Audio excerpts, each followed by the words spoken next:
Do you have great aspirations for your faith life? Do you need a plan that actually fits into your life so you'll keep doing it and keep it up?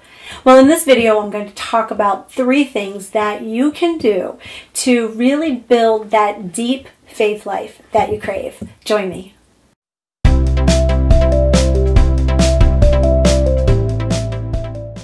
Today, when I talk about your faith life, for this video, I'm really just going to be talking about what it is for you to have that personal time with God. You may call it a devotional. You may call it quiet time.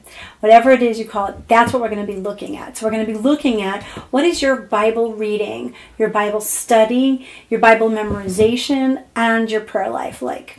So, hi, this is Deneen TV. I am a Christian business growth strategist and clarity coach, doing everything to help you connect your faith and your business, because only by really deepening our faith, growing our faith, can it fuel our business.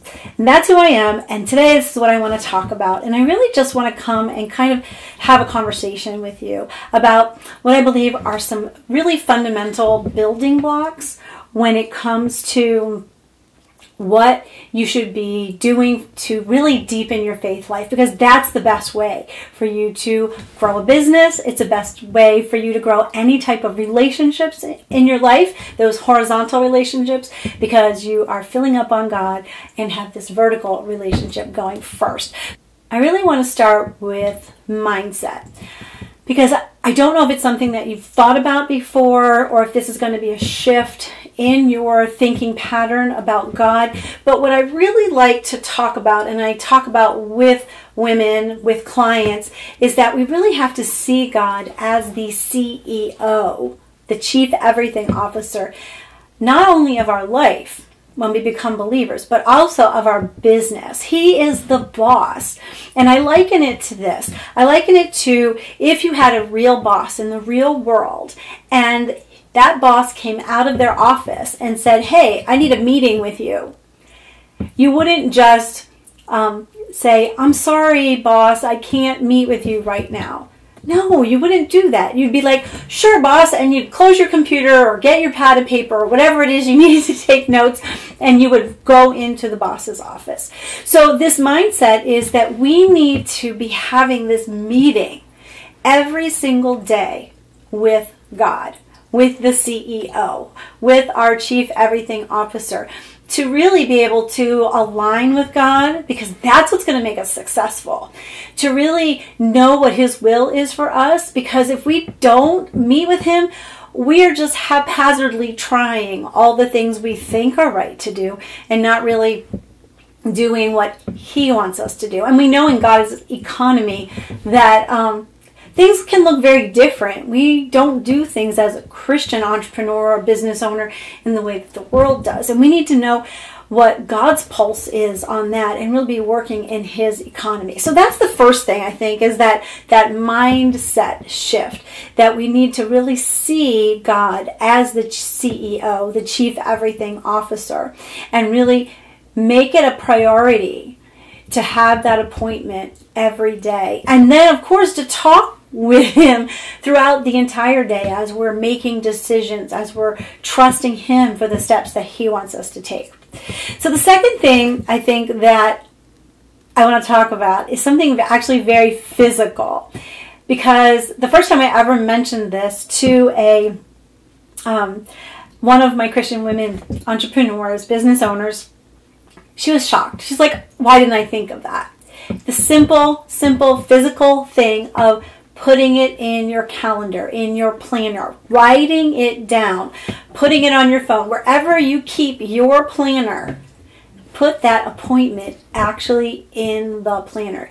Any other appointment that you would have with any other person, whether it was a business partner or a client or anything like that, you would put that in your planner. You would make it a priority by writing it down. So you may have thought, well, I can't do it the same time every day. I don't meet with one client the same time every single day, or one meeting every single day. That's okay. There's no hard, fast rule for you to have your quiet time, your personal time, your devotions with God. There's no rule that says you have to do it first thing in the morning or you have to do it before you go to bed. I believe in really giving God the best time of your day, and my best time of the day happens to be the first thing in the morning. So I give God the first thing in the morning, but that's conducive to my lifestyle. It may not be conducive to yours. So it can be a different time every day, depending on the day, depending on what's happening in your day. But please, don't neglect to actually put the appointment in the planner, to actually make the appointment, write it out, put an alarm on it, whatever you need to do, make the appointment, and then keep the appointment. So I know for me, I have a lot of appointments that people are making with me, and one of the things that just gives me, like, it just peeves me, is when they ghost me, when they just don't show up. Now, if you have to cancel an appointment, that's totally fine. But imagine you're making an appointment with God. You are more likely to keep that appointment because you've written it down and you have the mindset of, I have to meet with the boss, right? So if God is the CEO, you have to meet with the boss. Second, you've written it down in your planner so you know that you have this appointment sometime during each day. The third thing. So see, it's really simple, right? This is so simple. But this is a great start of how you can do it so it fits into your lifestyle, and not think that you have to do it this one way that maybe someone taught you or someone showed you or told you that that's how they did it, so therefore you must do it that way too. Okay? So the third thing is really making it your own. Okay? And that is creating the plan. So you might be saying, Deneen, didn't you just talk about this? Oh, no. Making a plan means that we have to create something that you will actually do, that will actually be able for you to continually work it out, right? Continually show up for that appointment and be excited about the appointment and not be like, oh, I have to meet with God. That's not what the appointment should be. Just because you've already down for 2:30 in the afternoon does not mean that you come to 2:30, your alarm goes off and you go, oh, I got to meet with God now. No, come to it. Knowing what you're going to be doing, having a plan, putting it out there and having it ready, putting it on paper, having it ready so that when you come to this appointment, you know what you're going to do. The first thing that you need to decide is, what am I going to do to study the Bible? What am I going to study? How am I going to study? There are so many different Bible studies out there, and you, with your personality, you could love topical things, you could love books of the Bible, you could love history, relationships. There's so many ways to study the Bible. My favorite, and I'm just going to tell you this, is inductive Bible study, because I want the Bible to tell me what the Bible tells me. I want to use the Bible to relate it to other parts of the Bible so that I can learn more about the Bible. So I'm not one that uses a lot of other people. But it's totally okay if you do. I have found that over the years, I have grown into this inductive Bible study method because I have dived deeper. I have wanted to know more about God and about Him. So I started with topical things that I was interested in and really wanted to learn about. But then I dived into just the books of the Bible and learning more about everything I could, the details of everything. So find a way that works for you. Find a way that's going to have you actually showing up excited to study God's Word. So the second thing that I do, and we should all be doing, is memorizing Scripture, because God says to put it into our heads, our minds, into our hearts. And so this is something new that I have added to my Bible study recently, my Bible reading, my Bible study, and it is to have a plan to memorize Scripture. And because I'm doing it, I also want to share it with you. So down in the description, you are going to see a place where you can get the monthly calendar for Bible memorization. So every month I'm going to have a new calendar, and I have a new theme, and every week we have a new topic within that theme. So we're memorizing 2 to 4 verses every single week, and for the month, the whole theme. So this month is January. I'm filming this in January of 2021, and this month's theme is courage. And so this is my first week. I'm really excited about having the calendar because I like making all the check marks. I like being able to check it off that I've done it, all the activities, and I've given you a lot of different ways to really be able to memorize scripture.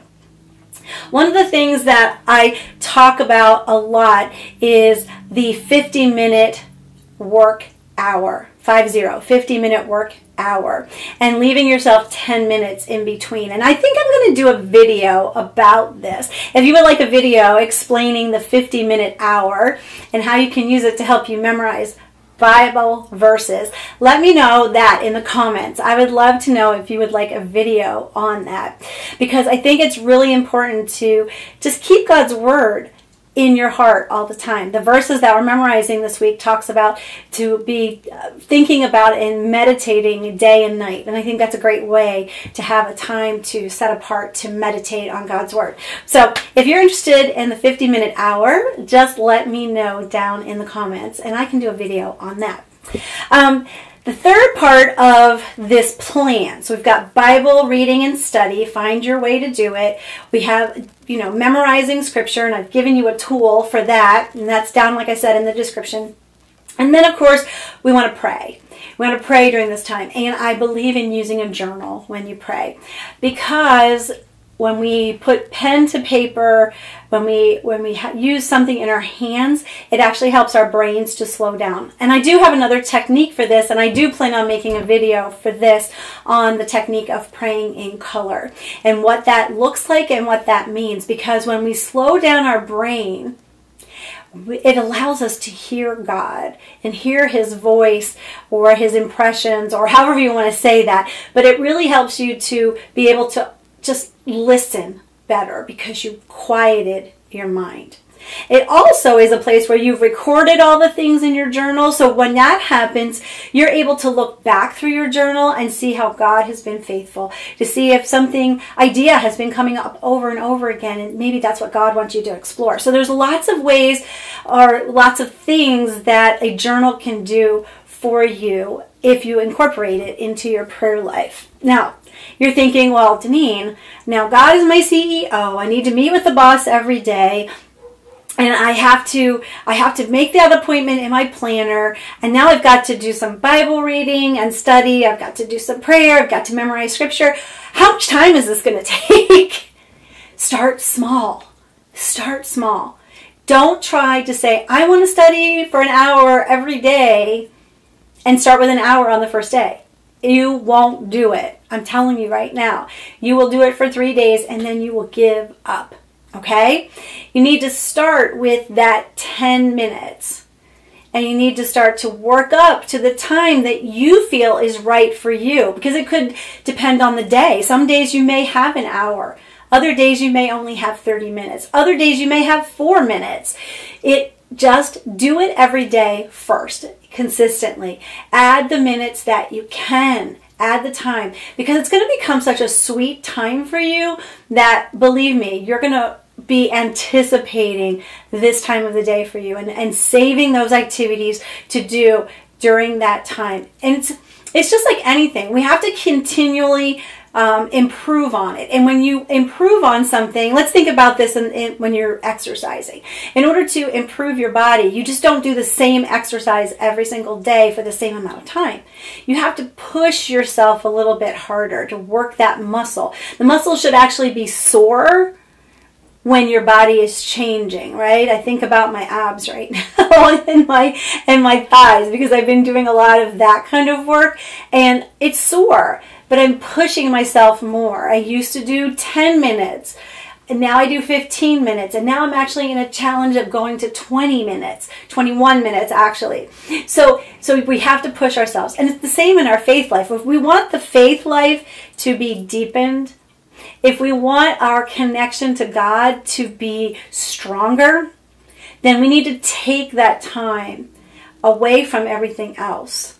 We need to really carve it out. We need to put it in the planner. We need to make activities that excite us, that we know when we're coming to them, it's just going to be so awesome.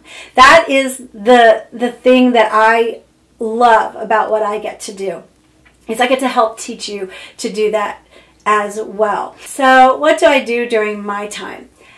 My life is such that I don't have small children anymore. I actually used to have a lot of time alone until COVID hit, but I do have time where I am alone, and I get to do it first thing in the morning, which is my best time of the day. So I wake up 6 o'clock, and that's the first thing I do. I get my coffee and I pull out all of my things, my journal, my Bible study, all of the things that I want to do to have my time with God. So I've got my journal, which is for everything, business, prayers, everything. I do the praying in color after I've done my inductive Bible study. I probably spend between 45 minutes to an hour at this point. And then I also exercise in the morning, and I have found that to be very good for me as well, to get all of these kinds of things that create a routine. Because creating a routine for yourself when you first wake up can really set the tone for your entire day as well. So there's a lot of other benefits. But like I said, you don't have to do it first thing in the morning. Maybe some days you can, and other days you can't. So you choose your time. If you're a night owl, do it at night. And like I said, I've added certain things. I've added this memorization, and I'm really excited about it. And that's why I wanted to share it with you. So make sure that you get that calendar. Down in the description will be the calendar. And again, if you want to see me do more about deepening your faith life, let me know in the comments. Let me know some of your questions. What are the things that you have in your mind when you're thinking about how do first I connect my faith in my business? And second, how do I grow this faith life so that it actually fuels my business? I hope you found some nuggets in first making God the CEO, the Chief Everything Officer of your business, the boss. Secondly, to really put the appointment in your planner that you're going to have with God each day. And then 3, to actually plan what you're going to do when you show up at that appointment. As a special bonus, I also have a video coming out every Friday that will be a short devotional talking about the verses that we memorized for the week. So I'm so excited that that's going to be happening as well. And it's a casual time with me, first explaining what the whole calendar is about, and then halfway through or so you can find the actual devotional for the week. So I hope you join me on Friday as well for those devotionals after you've gotten your own calendar. This is Deneen TV. Make sure to like this video. Make sure to subscribe to the channel and ring the bell so you know when a video has come up. Have a great rest of your day. And as always, be filled to overflowing.